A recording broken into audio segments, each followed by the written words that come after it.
ഇത് നമ്മുടെ ഒരു ഓർഗനൈസേഷൻ ക്രിയേഷൻ ജീനു കാട്ടയുടെ ഫസ്റ്റ് സ്റ്റെപ്പാണ് ഓർഗനൈസേഷൻ ക്രിയേറ്റ് ചെയ്യുക എന്നുള്ളത്. അതായത് നമുക്ക് ഏത് ഓർഗനൈസേഷൻ ആണോ വേണ്ടത് ആ ഓർഗനൈസേഷൻ്റെ പേര് നമുക്ക് തന്നിട്ടുണ്ടാവും. ആ പേരിൽ ഒരു ഓർഗനൈസേഷൻ നമ്മൾ ആദ്യം ക്രിയേറ്റ് ചെയ്യുക, അക്കൗണ്ട്സ് ക്രിയേറ്റ് ചെയ്യുക എന്നുള്ളതാണ് ആദ്യം ചെയ്യേണ്ടത്. ആ ക്രിയേറ്റ് ചെയ്യാൻ വേണ്ടിയിട്ടുള്ള പാത്താണ് നമുക്ക് ഇവിടെ തന്നിട്ടുള്ളത്. Create organisation, then enter name and other details, then proceed എന്ന് പറയുന്നത്. ഇവിടെ നിങ്ങൾക്ക് കാണാനുണ്ടോ എന്ന് എനിക്കറിയില്ല, കുറച്ച് മങ്ങിയിട്ടാണ്, എന്നാലും കാണാം. ഓർഗനൈസേഷൻ നെയിം കൊടുക്കാനുള്ളൊരു ഓപ്ഷൻ ഉണ്ട്, കേസ് എന്ന് പറയുന്നതുണ്ട്, അതേപോലെ ഓർഗനൈസേഷൻ ടൈപ്പാണ് മൂന്നാമത്തത്, പിന്നെ പീരീഡാണ് അടുത്തത് കൊടുത്തിട്ടുള്ളത്. അപ്പോൾ ഇതിൽ ഓർഗനൈസേഷൻ നെയിം എന്നുള്ളിടത്ത് നമ്മൾ എന്തടിച്ചു കൊടുക്കണം, നമുക്ക് ഏത് ഓർഗനൈസേഷനാണ് വേണ്ടത് ആ ഓർഗനൈസേഷൻ്റെ പേര് അടിച്ചു കൊടുക്കണം. ഓർഗനൈസേഷൻ പിന്നെ എന്താണ് കേസ് എന്നുള്ളത് ആസ് ഈസ്, കേസ് എന്നുള്ളത് അപ്പർ കേസ് ആണോ ലോവർ കേസ് ആണോ അതൊക്കെ നോക്കാൻ വേണ്ടിയിട്ടാണ്. അപ്പോൾ അത് ആസ് ഈസ് അടിച്ചു കൊടുക്കുക. പിന്നെ അടുത്തത് എന്താണ്, ഓർഗനൈസേഷൻ ടൈപ്പാണ്. അത് നമുക്ക് എപ്പോഴും നമ്മളോട് ചോദിക്കുന്നത് പ്രോഫിറ്റ് മേക്കിംഗ് ആയിരിക്കും. നമുക്കിപ്പോൾ 2 ടൈപ്പ് ഓഫ് ഓർഗനൈസേഷൻ അറിയാം, പ്രോഫിറ്റ് മേക്കിംഗ് ഓർഗനൈസേഷനും നോട്ട് ഫോർ പ്രോഫിറ്റ് മേക്കിംഗ് ഓർഗനൈസേഷൻസും. അപ്പോൾ ഇത് പ്രോഫിറ്റ് മേക്കിംഗ് ആണ് സാധാരണ ജീനു കാട്ട ചെയ്യേണ്ട ആവശ്യം വരുന്നത്. അടുത്തത് എന്താണ്, പീരീഡാണ് നമ്മളോട് ചോദിച്ചിരിക്കുന്നത്. അപ്പോൾ നമുക്ക് അത് കൊടുക്കേണ്ടത് ഒരു ഫിനാൻഷ്യൽ ഇയർ എന്നാണോ പ്രോബ്ലത്തിൽ starting date, then to end date. Financial year നിങ്ങൾക്ക് അറിയാൻ പറ്റും. അത് കഴിഞ്ഞ് കഴിഞ്ഞാൽ നമുക്ക് എന്ത് പറയാം, അതിൽ അക്കൗണ്ട്സ് ഓൺലി ആണോ അതോ അക്കൗണ്ട്സ് വിത്ത് ഇൻവെൻറ്ററി ആണോ എന്നുള്ള കുറേ ക്വസ്റ്റ്യൻസ് ഉണ്ടാവും. അതിനവിടെ അക്കൗണ്ട്സ് ഓൺലി അതാണ് അവിടെ സെലക്റ്റഡ് ആയിട്ട് കാണുന്നത്. ദെൻ ലാസ്റ്റ് ഏറ്റവും അവസാനം ഒരു പച്ച കളർ ബോക്സ് കാണുന്നുണ്ടാവും. അതെന്താണ്, പ്രൊസീഡ് എന്ന് പറയുന്ന ഒരു ഐറ്റമാണ്. പ്രൊസീഡിൽ ക്ലിക്ക് ചെയ്യണം. ഇത്രയും കൊടുത്തു കഴിഞ്ഞാൽ, അതായത് ഓർഗനൈസേഷൻ ക്രിയേറ്റ് ചെയ്യുക എന്നുള്ളതാണ് ഫസ്റ്റ് സ്റ്റെപ്പ്. ആ ക്രിയേറ്റ് ഓർഗനൈസേഷന് വേണ്ടിയിട്ട് ആദ്യം പേരടിച്ചു കൊടുക്കണം. പിന്നെ അത് കഴിഞ്ഞാൽ ആസ് ഈസ് എന്താണോ അതങ്ങനെ തന്നെ കൊടുക്കുക. പിന്നെ ഓർഗനൈസേഷൻ ടൈപ്പ് ഏതാണ്, പ്രോഫിറ്റ് മേക്കിംഗ് ആണെങ്കിൽ അത് കൊടുക്കണം. ഓർഗനൈസേഷൻ്റെ ഫിനാൻഷ്യൽ ഇയർ ഏതാണെങ്കിൽ അത് കൊടുക്കണം. അക്കൗണ്ട്സ് ഓൺലി ആണ് ഓർഗനൈസേഷൻ എന്നുണ്ടെങ്കിൽ അത് അങ്ങനെ തന്നെ കൊടുക്കണം. അത് കഴിഞ്ഞ് പ്രൊസീഡ് അടിച്ചു കൊടുക്കണം. അതാണ് ഇവിടെ കൊടുത്തിരിക്കുന്ന path. Create organisation, enter name and other details, അതാണ് ബാക്കി കൊടുത്തിട്ടുള്ളത്. ദെൻ എന്താ കൊടുക്കേണ്ടത്, പ്രൊസീഡ് എന്നുള്ള ഓപ്ഷനാണ് നമ്മൾ കൊടുക്കേണ്ടത്.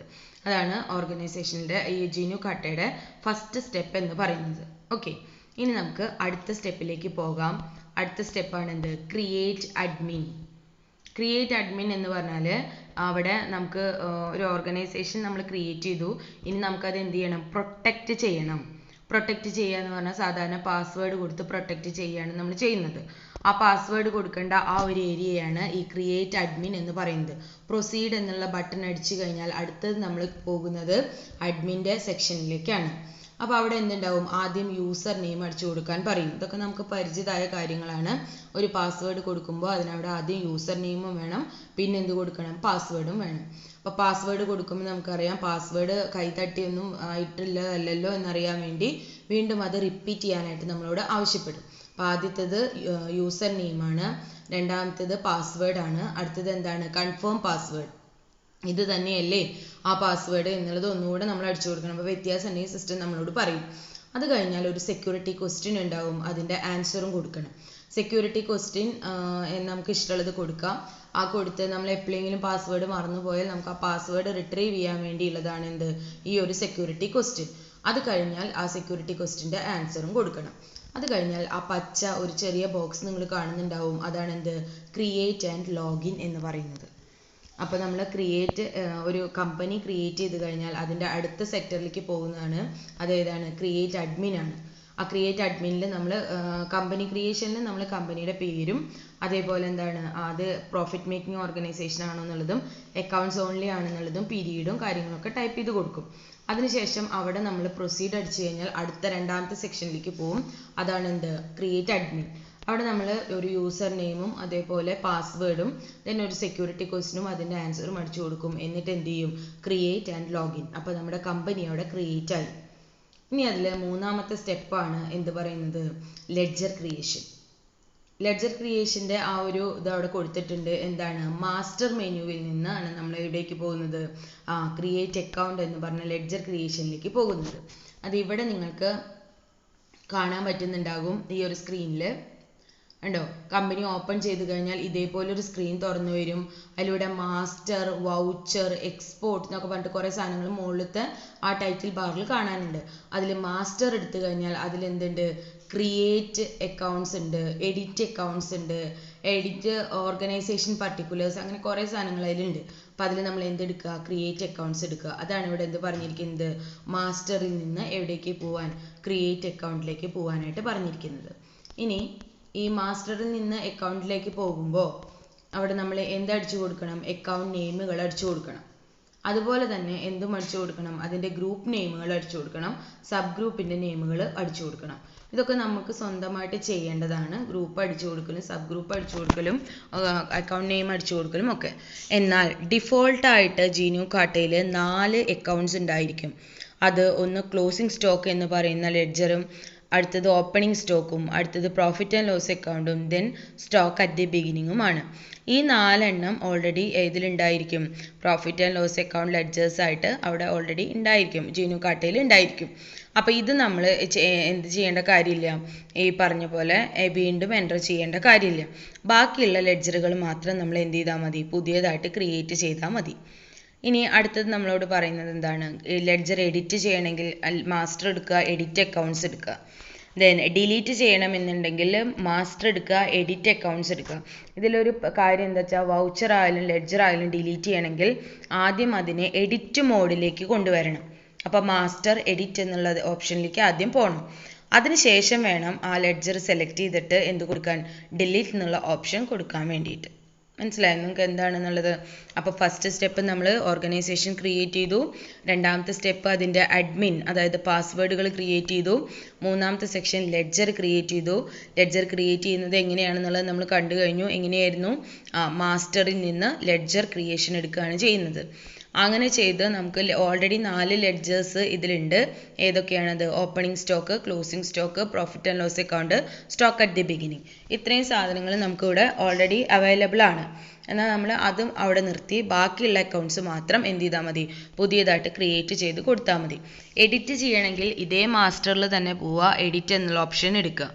ഡിലീറ്റ് ചെയ്യണമെങ്കിലും ആദ്യം എഡിറ്റ് എന്ന് പറയുന്ന മോഡിലേക്ക് കൊണ്ടുവരണം. അതിനുശേഷം വേണം ഏത് അടിക്കാനായിട്ട്, ഡിലീറ്റ് എന്നുള്ള ബട്ടൺ അടിക്കാൻ വേണ്ടിയിട്ട്. ഓക്കെ, ഇനി അടുത്തത് എന്താണ് നമ്മളോട് പറഞ്ഞിരിക്കുന്നത്, ഗ്രൂപ്പും സബ് ഗ്രൂപ്പുകളുമാണ്. 13 പ്രീ ഡിറ്റർമിൻഡ് ആയിട്ടുള്ള ഗ്രൂപ്പുകൾ ഓൾറെഡി ഇതിലുണ്ട്. അതിൽ 9 എണ്ണം ബാലൻസ് ഷീറ്റുമായി ബന്ധപ്പെട്ടതും 4 എണ്ണം പ്രോഫിറ്റ് ആൻഡ് ലോസ് അക്കൗണ്ടുമായി ബന്ധപ്പെട്ടതുമാണ്. ഓക്കെ, ഈ സാധനങ്ങളെല്ലാം നമുക്ക് ക്രിയേറ്റ് അക്കൗണ്ട് എന്ന് പറയുന്ന ആ മെനുവിൽ അവൈലബിൾ ആണ്. ബാലൻസ് ഷീറ്റുമായി ബന്ധപ്പെട്ടിട്ടുള്ളത് capital, current asset, current liability, fixed asset, investment, loan, അതുപോലെ ലോൺ അസറ്റുമായി ബന്ധപ്പെട്ടതും ലയബിലിറ്റിയുമായി ബന്ധപ്പെട്ടതും, മിസ്ലേനിയസ് എക്സ്പെൻസസ്, റിസർവ്സ് തുടങ്ങിയിട്ടുള്ള 9 എണ്ണമാണ് ഉള്ളത്. അതിന് സബ് ഗ്രൂപ്പുകൾ ഈ പറഞ്ഞ പോലെ ക്യാപിറ്റലിന് നണ്ണാണ്, പ്രത്യേകിച്ച് സബ് ഗ്രൂപ്പ് ഇല്ല. കറണ്ട് അസറ്റ് ആണെങ്കിൽ നമുക്ക് പരിചിതമായ എല്ലാ കറണ്ട് അസറ്റിൻ്റെയും പേരുകൾ നമുക്ക് എന്തായിട്ട് എഴുതാം, കറണ്ട് അസറ്റിൻ്റെ സബ് ഗ്രൂപ്പുകളായിട്ട് എഴുതാം. കറണ്ട് ലയബിലിറ്റി എന്ന് പറഞ്ഞാൽ സൺട്രി ക്രെഡിറ്റേഴ്സ്, അതേപോലെ എന്താണ് ബിൽസ് പേയബിൾ, അതുപോലെ പ്രൊവിഷൻസ്, ഇതെല്ലാം എവിടെ വരും, കറണ്ട് ലയബിലിറ്റിയിൽ വരും. ഫിക്സഡ് അസറ്റിൻ്റെ സബ് ഗ്രൂപ്പ് എന്ന് പറയുന്നത് പരിചിതമായ എല്ലാ ഫിക്സഡ് അസറ്റുകളും എന്താണ്, ഫിക്സഡ് അസറ്റിൻ്റെ സബ് ഗ്രൂപ്പുകളാണ്. ഇൻവെസ്റ്റ്മെന്റ് എന്ന് പറഞ്ഞാൽ ബാങ്ക് ഡെപ്പോസിറ്റ്സ്, അതേപോലെ ഷെയർസ്, ഡിബഞ്ചേഴ്സ് തുടങ്ങിയിട്ടുള്ളതൊക്കെ അതിൻ്റെ സബ് ഗ്രൂപ്പുകളാണ്. ഇങ്ങനെയുള്ള കുറേ സബ് ഗ്രൂപ്പ്സും ഓൾറെഡി അതിലുണ്ട്. ഗ്രൂപ്പ്സ് ആണ് ഇമ്പോർട്ടൻ്റ്. 13 ഗ്രൂപ്പുകളുണ്ട്. അതിൽ 9 എണ്ണം ബാലൻസ് ഷീറ്റുമായി ബന്ധപ്പെട്ടതാണ്, നമുക്ക് പരിചിതമായ ഐറ്റംസ് ആണ്. ബാക്കിയുള്ളതെല്ലാം ബാക്കിയുള്ള 4 എണ്ണം ആരുമായി ബന്ധപ്പെട്ടതാണ്, പ്രോഫിറ്റ് ആൻഡ് ലോസ് അക്കൗണ്ടുമായി ബന്ധപ്പെട്ടതാണ്. അപ്പോൾ ഇനി നമുക്ക് ആ പ്രോഫിറ്റ് ആൻഡ് ലോസ് അക്കൗണ്ടുമായിട്ട് ബന്ധപ്പെട്ട 4 പ്രീ ഡിറ്റർമിൻഡ് ആയിട്ടുള്ള ഗ്രൂപ്പ് ഏതൊക്കെയാണെന്ന് നോക്കാം. ഒന്ന് ഡയറക്റ്റ് ഇൻകം, പിന്നെ direct expense, indirect income, indirect expense. ഇതിനൊക്കെ സബ് ഗ്രൂപ്പ് എന്താണ് വരുന്നത്, നൺ എന്നുള്ള സബ് ഗ്രൂപ്പാണ് വരുന്നത്. ഓക്കെ, ഇപ്പം നമ്മൾ എന്തോ പഠിച്ചത്, 3 സ്റ്റെപ്പാണ് നമ്മൾ കഴിഞ്ഞത്. ഒന്ന് കമ്പനി ക്രിയേഷൻ്റെ ഭാഗമായിട്ട് രണ്ടാമത് നമ്മൾ അഡ്മിൻ ക്രിയേറ്റ് ചെയ്തു. അഡ്മിൻ ക്രിയേഷൻ എന്ന് പറഞ്ഞാൽ അവിടെ എന്താ വരുന്നത്, പാസ്വേഡ് കൊടുക്കുക എന്നുള്ളതാണ്. അതിനുശേഷം നമ്മൾ എന്ത് ക്രിയേറ്റ് ചെയ്തു, ലെഡ്ജർ ക്രിയേറ്റ് ചെയ്തു. ലെഡ്ജർ ക്രിയേറ്റ് ചെയ്യുമ്പോൾ ശ്രദ്ധിക്കണം, 13 ഗ്രൂപ്പുകൾ അതിലുണ്ട്. അതിൽ 9 എണ്ണം ബാലൻസ് ഷീറ്റുമായി ബന്ധപ്പെട്ടതാണ്, 4 എണ്ണം പ്രോഫിറ്റ് ആൻഡ് ലോസ് അക്കൗണ്ടുമായി ബന്ധപ്പെട്ടതാണ്. പിന്നെ 4 ലെഡ്ജർ അക്കൗണ്ട്സ് ഡിഫോൾട്ടായിട്ട് ഏതിലുണ്ട്, ജീനു ഖാട്ടയിലുണ്ട്. ഓക്കെ, ഇനി അടുത്ത് നമുക്ക് പോകാനുള്ള സെക്ഷനാണ് എന്ത്, വൗച്ചർ എൻട്രി. വൗച്ചർ എൻട്രി എന്ന് പറയുന്നത് എന്താണ്, നമ്മൾ സാധാരണ ജേർണൽ എഴുതുമല്ലോ, അതിലുമായിട്ട് ബന്ധപ്പെട്ട് പറയുന്ന കാര്യങ്ങളാണ് വൗച്ചർ എൻട്രി എന്ന് പറയുന്നത്. പ്രധാനമായിട്ടും എത്ര വൗച്ചേഴ്സ് ആണ് നമുക്കുള്ളത് നോക്കാം. ഒന്ന് റെസിപ്റ്റ്, ഒന്ന് പേയ്മെൻറ്റ്, അടുത്തത് സെയിൽസ്, പർച്ചേസസ്, കോൺട്ര. നമ്മൾ സബ് ഡിവിഷൻ ഓഫ് ജേർണൽ പഠിച്ചിട്ടുണ്ട്. ആ എല്ലാ സബ് ഡിവിഷൻസും വൗച്ചർ ടൈപ്പുകളാണ് കേട്ടോ. അതായത് റെസിപ്റ്റ് ഉണ്ട്, പേയ്മെൻറ്റ് ഉണ്ട്, സെയിൽസ് ഉണ്ട്, പർച്ചേസസ് ഉണ്ട്, കോൺട്ര ഉണ്ട്, പിന്നെ ജേർണൽ പ്രോപ്പർ പഠിച്ചിട്ടുണ്ട്, അതുണ്ട്. അപ്പോൾ സെയിൽസും പർച്ചേസസും ഉള്ളത് കൊണ്ട് തന്നെ ഏത് വരും? സെയിൽസ് റിട്ടേൺസും വരും, പർച്ചേസ് റിട്ടേൺസും വരും. പിന്നെ ക്രെഡിറ്റ് നോട്ട്, ഡെബിറ്റ് നോട്ട് എന്നുള്ള രണ്ട് വൗച്ചർ കൂടി നമുക്ക് പ്രത്യേകമായിട്ട് പഠിക്കാനുണ്ട്. ആ രണ്ട് വൗച്ചറും അങ്ങനെ കാര്യമായൊരു യൂസ് വരുന്ന സാധനങ്ങളല്ല. അതെന്താണെന്ന് വെച്ചാൽ നമ്മളെന്തെങ്കിലും ഡിഡക്ഷൻസ് കസ്റ്റമേഴ്സിന് കൊടുക്കുകയോ അല്ലെങ്കിൽ വല്ല ഡാമേജ് വരികയോ അങ്ങനെയൊക്കെ ചെയ്യുമ്പോൾ ഉള്ളതാണ് ക്രെഡിറ്റ് നോട്ടും ഡെബിറ്റ് നോട്ടും നമുക്ക് ആവശ്യമായിട്ട് വരുന്നുള്ളൂ. അല്ലാത്ത സമയത്ത് ബാക്കിയുള്ള വൗച്ചേഴ്സാണ് നമുക്ക് ആവശ്യമുള്ളത്. ഈ റെസിപ്റ്റ് എന്നുള്ള വൗച്ചറിൻ്റെ ഷോർട്ട് കീ F4 ആണ്, പേയ്മെൻറ്റിൻ്റേത് F5 ആണ്, സെയിൽസ് F6 ആണ്, പർച്ചേസസ് F7 ആണ്, കോൺട്ര F8 ആണ്, ജേർണൽ F9 ആണ്. ഇനി സെയിൽസ് റിട്ടേൺ വേണമെങ്കിൽ Ctrl+1ഉം, പർച്ചേസ് റിട്ടേൺസ് വേണമെങ്കിൽ Ctrl+2ഉം, ക്രെഡിറ്റ് നോട്ട് വേണമെങ്കിൽ Ctrl+3ഉം, ഡെബിറ്റ് നോട്ട് വേണമെങ്കിൽ Ctrl+4ഉമാണ് നമുക്ക് അടിക്കേണ്ടത്. റെസിപ്റ്റ് വൗച്ചർ സാധാരണ യൂസ് ചെയ്യുന്നത് ഓർഗനൈസേഷനിൽ ഏതൊക്കെ രീതിയിൽ ക്യാഷ് ആയിട്ടോ ചെക്കായിട്ടോ പൈസ കിട്ടിയിട്ടുണ്ട് അത് റെക്കോർഡ് ചെയ്യാനാണ് റെസിപ്റ്റുകൾ റെക്കോർഡ് ചെയ്യുന്നത്. റെസിപ്റ്റ് വൗച്ചേഴ്സ് റെക്കോർഡ് ചെയ്യുന്നത്. ഇപ്പോൾ റെൻറ്റ് കിട്ടാനുണ്ടെങ്കിൽ റെൻറ്റ് നമ്മൾ എന്തെഴുതുന്നു? അത് റെസിപ്റ്റ് വൗച്ചറിലാണ് റെക്കോർഡ് ചെയ്യുന്നത്. അങ്ങനെ വേറെ എന്ത് സാധനമാണോ നമുക്ക് കിട്ടാനുള്ളത് അത് റെസിപ്റ്റ് വൗച്ചറിലാണ് റെക്കോർഡ് ചെയ്യുന്നത്.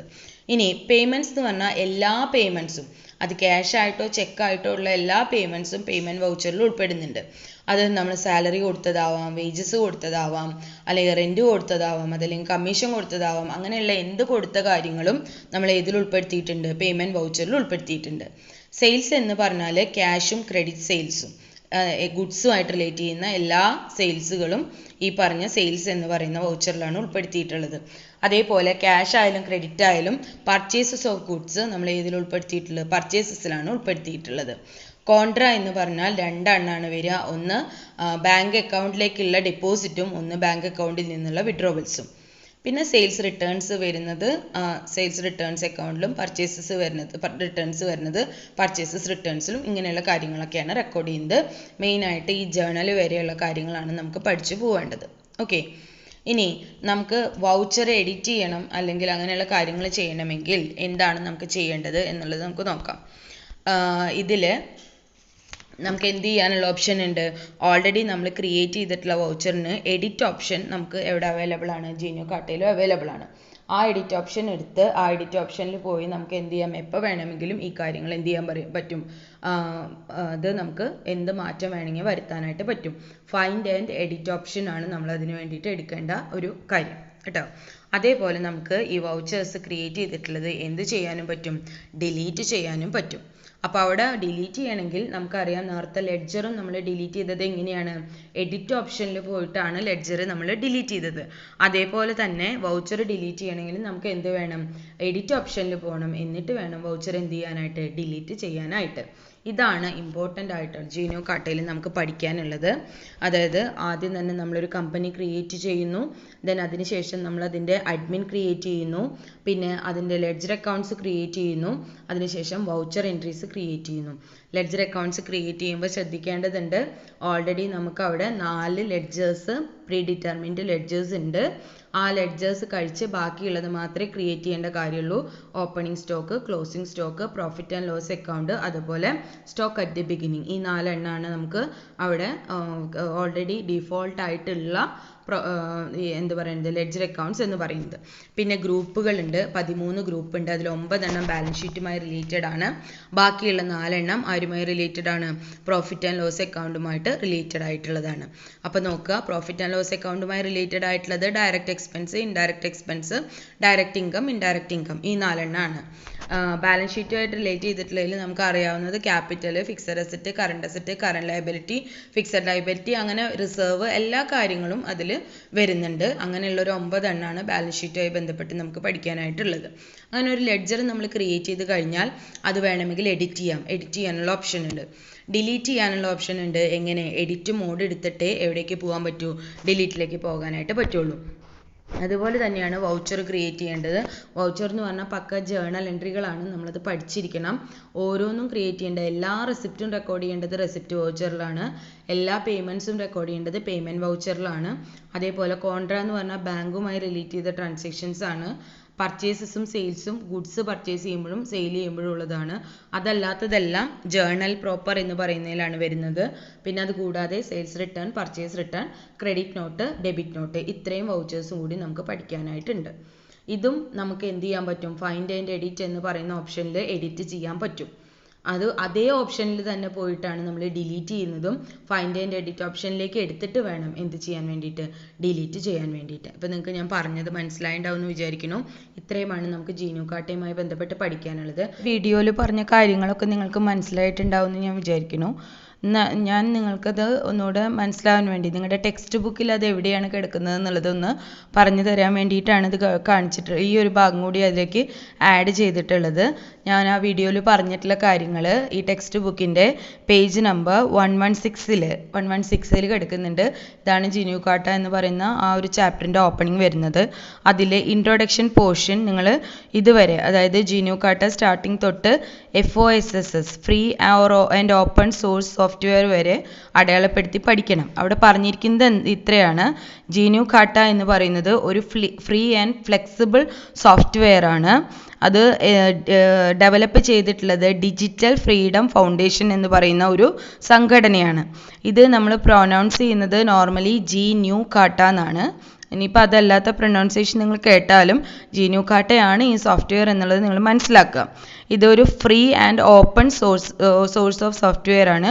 ഇത് നമ്മൾ ലിബ്രെ ഓഫീസ് ബേസിൻ്റെ കാര്യത്തിൽ കാൽക്കിൻ്റെ കാര്യത്തിലും കണ്ടതാണ്. ഫ്രീ സോഫ്റ്റ്വെയർ ആണ്, free and open source software ആണ് എന്നുള്ളത്. അതുപോലെ തന്നെയാണ് ജീനു കാർട്ടയും. അതായത് ടാലി എന്ന് പറയുന്ന ഒരു സോഫ്റ്റ്വെയർ വിൻഡോസിൽ വർക്ക് ചെയ്തിരുന്നു. വിൻഡോസ് എന്ന് പറയുന്നത് ഒരു പെയ്ഡ് ആയിട്ടുള്ള ഓപ്പറേറ്റിംഗ് സിസ്റ്റം ആണ്. അത് പലപ്പോഴും പലർക്കും വാങ്ങിക്കാൻ ബുദ്ധിമുട്ടും പ്രശ്നങ്ങളും ഒക്കെ വന്നതോടുകൂടി നമ്മളൊരു ഓൾട്ടർനേറ്റീവിനെ പറ്റി ചിന്തിച്ചു. അങ്ങനെ സ്റ്റേറ്റ് ഗവൺമെൻറ് കൂടെ ഫണ്ട് ചെയ്തിട്ടാണ് ഈ പറഞ്ഞ ഡിജിറ്റൽ ഫ്രീഡം ഫൗണ്ടേഷൻ എന്ന് പറയുന്ന ആ ഒരു സംഘടന എന്ത് ക്രിയേറ്റ് ചെയ്തിട്ടുള്ളത്, അല്ലെങ്കിൽ ആ ഒരു വിങ് എന്ത് ക്രിയേറ്റ് ചെയ്തിട്ടുള്ളത്, ജീനു കാർട്ട എന്ന് പറഞ്ഞിട്ടുള്ള ഒരു അക്കൗണ്ടിങ് സോഫ്റ്റ്വെയർ ക്രിയേറ്റ് ചെയ്തിട്ടുള്ളത്. അപ്പോൾ ഇതിന് ടാലി എന്ന് പറയുന്നതും ഇതുമായിട്ട് വലിയ വ്യത്യാസങ്ങളൊന്നുമില്ല, എല്ലാം ഓൾമോസ്റ്റ് സെയിം ആണ്. വർക്ക് ചെയ്യുന്ന ഓപ്പറേറ്റിംഗ് സിസ്റ്റത്തിൽ മാത്രമേ വ്യത്യാസമുള്ളൂ. ഈ പറഞ്ഞ ജീനു കാർട്ട വർക്ക് ചെയ്യുന്നത് ലിനക്സിലാണ്. അതൊരു ഫ്രീ സോഫ്റ്റ്വെയർ ആണ്. ഉബുണ്ടു എന്ന് പറയുന്ന ഓപ്പറേറ്റിംഗ് സിസ്റ്റത്തിലാണ്, അത് ഫ്രീ സോഫ്റ്റ്വെയർ ആണ്. അതേസമയം ഈ പറഞ്ഞ ടാലി വർക്ക് ചെയ്യുന്നത് വിൻഡോസിൽ മാത്രമാണ്, ലിനക്സിൽ അത് വർക്ക് ചെയ്യില്ല. ഈ ഒരു വ്യത്യാസം മാത്രമാണ് രണ്ട് തമ്മിലുള്ളൂ. പിന്നെ വളരെ ചെറിയ വ്യത്യാസങ്ങൾ മാത്രമേ ഉള്ളൂ. ഇനി അതിൽ വൈൽ എന്ന് തുടങ്ങുന്ന ഒരു സെൻറ്റൻസ് ഉണ്ട്, അത് നിങ്ങളൊന്ന് അടയാളപ്പെടുത്തണം.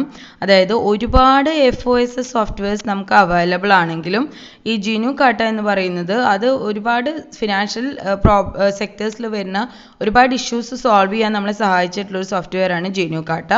ഇത് ഈ പറഞ്ഞതുപോലെ കേരള സ്റ്റേറ്റ് ഗവൺമെൻറ് ആണ് ഫണ്ട് ചെയ്യുന്നത്. എന്നു മുതൽ 2012 മുതൽ ഇപ്പോഴും അത് കണ്ടിന്യൂയിങ് ആണ് ഇതിന് വേണ്ടിയിട്ടുള്ള ഫണ്ടിങ് എന്ന് പറയുന്നത്. പിന്നെ ഇത് വളരെ സിമ്പിൾ ആണ്, ഇൻസ്റ്റാൾ ചെയ്യാൻ വളരെ എളുപ്പമാണ്.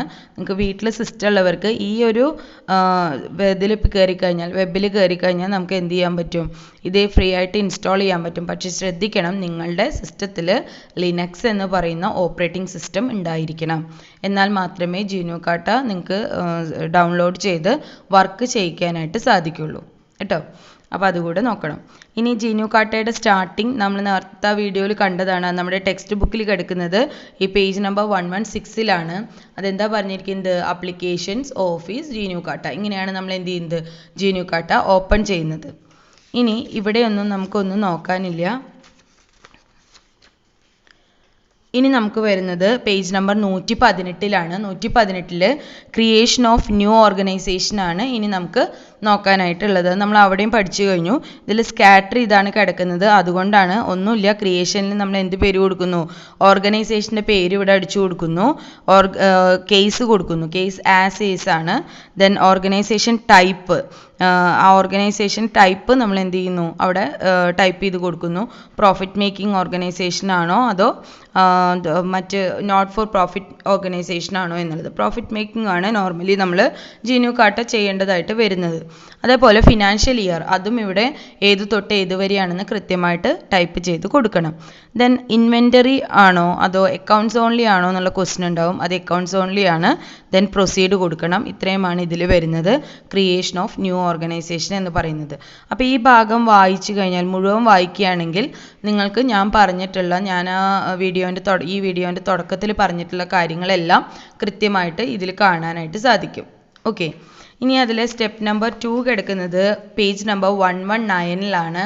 119ൽ ക്രിയേറ്റ് അഡ്മിൻ ആൻഡ് ലോഗിൻ എന്ന് പറയുന്ന സ്റ്റെപ്പ് ഉണ്ട് കണ്ടോ. ഇവിടെയാണ് നമ്മൾ എന്ത് കൊടുക്കുന്നത്, പാസ്വേഡ് കൊടുക്കുന്നതും അതേപോലെ യൂസർ നെയിം കൊടുക്കുന്നതും പാസ്വേഡിൻ്റെ കൺഫർമേഷൻ കൊടുക്കുന്നതും അതുപോലെ എന്ത് ചെയ്യുന്നതും ഈ പറഞ്ഞ സെക്യൂരിറ്റി ക്വസ്റ്റ്യനും അതിൻ്റെ ആൻസറും കൊടുക്കുന്നതൊക്കെ. ഇതൊക്കെ ക്രിയേറ്റ് അഡ്മിൻ എന്ന് പറയുന്ന സ്റ്റെപ്പിലാണ് വരുന്നത്. ദെൻ ഇനി നമുക്ക് ഇവിടെയൊന്നും ഒന്നും നോക്കാനില്ല. ഇനി പോകേണ്ടത് ക്രിയേഷൻ ഓഫ് സബ് ഗ്രൂപ്പിലേക്കാണ്. ഇവിടെ നമ്മൾ പറഞ്ഞിട്ടുള്ള കാര്യങ്ങൾ തന്നെയാണ് നമ്മൾക്ക് ഇവിടെ എഴുതിയിട്ടുണ്ട്. മൊത്തം 13 ഗ്രൂപ്പ് ഉണ്ട്. ആ 13 ഗ്രൂപ്പിൽ 9 എണ്ണം ബാലൻസ് ഷീറ്റും 4 എണ്ണം പ്രോഫിറ്റ് ആൻഡ് ലോസ് അക്കൗണ്ടുമായിട്ട് ബന്ധപ്പെട്ടതാണ്. പിന്നെ 16 സബ് ഗ്രൂപ്പുകളുണ്ട്. അത് ബാലൻസ് ഷീറ്റ് സബ് ഗ്രൂപ്പുകളാണ്. സബ് ഗ്രൂപ്പുകളൊന്നും തന്നെ ആർക്കില്ല, പ്രോഫിറ്റ് ആൻഡ് ലോസ് അക്കൗണ്ടിനില്ല. അപ്പോൾ ഈ ഒരു ഭാഗം ഒന്ന് അടയാളപ്പെടുത്തി പഠിക്കണം. പിന്നെ നമുക്ക് സബ് ഗ്രൂപ്പുകളും ഗ്രൂപ്പുകളൊക്കെ നമുക്കിവിടെ തന്നിട്ടുണ്ട് ബാലൻസ് ഷീറ്റിൻ്റെ. നേരത്തെ നമ്മളത് വിശദമായിട്ട് പറഞ്ഞതുകൊണ്ടാണ് ഇപ്പം നമ്മളത് റിപ്പീറ്റ് ചെയ്യാത്തത്. അത് കൃത്യമായിട്ട് ഒരു 2 പേജോളം, അതായത് 125ാമത്തെ പേജ് തുടങ്ങി 127ാമത്തെ പേജ് വരെ കൃത്യമായിട്ട് അത് എക്സ്പ്ലെയിൻ ചെയ്യുന്നുണ്ട്. അത് നിങ്ങളൊന്ന് നോക്കുക കേട്ടോ. പിന്നെ ഇനി അടുത്ത step creation of ledger accounts ആണ്. അത് കിടക്കുന്നത് പേജ് നമ്പർ 131ലാണ്. ക്രിയേഷൻ ഓഫ് ലെഡ്ജർ അക്കൗണ്ട്സ് അതും ഈ പറഞ്ഞതുപോലെ നേരത്തെ നമ്മൾ എക്സ്പ്ലെയിൻ ചെയ്തതാണ്.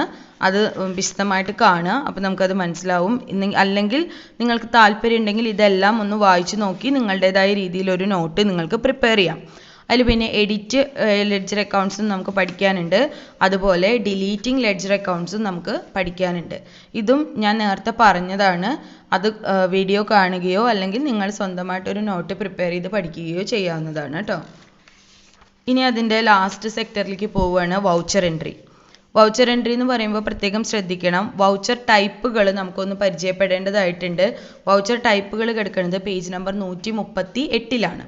അതിൽ വൗച്ചർ ടൈപ്സ് എല്ലാം വളരെ വിശദമായിട്ട് കൊടുത്തിട്ടുണ്ട്. 10 വൗച്ചർ ടൈപ്പ് കൊടുത്തിട്ടുണ്ട്. അതിൽ 8 എണ്ണവും വളരെ ഇമ്പോർട്ടൻ്റ് ആണ്. 9ാമത്തെയും 10ാമത്തെയും അത്ര വലിയ യൂസ് വരുന്ന വൗച്ചർ ടൈപ്പ് അല്ല. അത് ഞാൻ നേരത്തെ പറഞ്ഞു കഴിഞ്ഞതാണ് കേട്ടോ. അപ്പോൾ ആ വൗച്ചർ ടൈപ്പുകളൊക്കെ ഒന്ന് നോക്കുക. വൗച്ചർ എൻട്രി എങ്ങനെയാണ് നടത്തുന്നത് എന്നുള്ളത് പേജ് നമ്പർ 139ലും വിശദമായിട്ട് കൊടുത്തിട്ടുണ്ട്. നിങ്ങൾക്ക് ഒന്നുകൂടെ വായിച്ചു നോക്കുക. എൻ്റെ വീഡിയോ കാണുകയും ചെയ്യുക. അതിൻ്റെ ഒപ്പം തന്നെ ഇത് നോട്ട്സ് ഒന്ന് വായിച്ചു നോക്കുകയും ചെയ്യാം. ഇത്രയും ഭാഗങ്ങളാണ് ആ ചാപ്റ്ററുമായിട്ട് ബന്ധപ്പെട്ട് നമുക്ക് പഠിക്കാനുള്ളത്. മറ്റൊന്നും തന്നെ ഈ ചാപ്റ്ററിൽ നിന്നില്ല. ഈ 4 സ്റ്റെപ്സ് മാത്രമാണ് നമുക്ക് ഈ ചാപ്റ്ററിൽ നിന്ന് പഠിക്കാനുള്ളത്. അപ്പോൾ ഓക്കെ, താങ്ക് യു.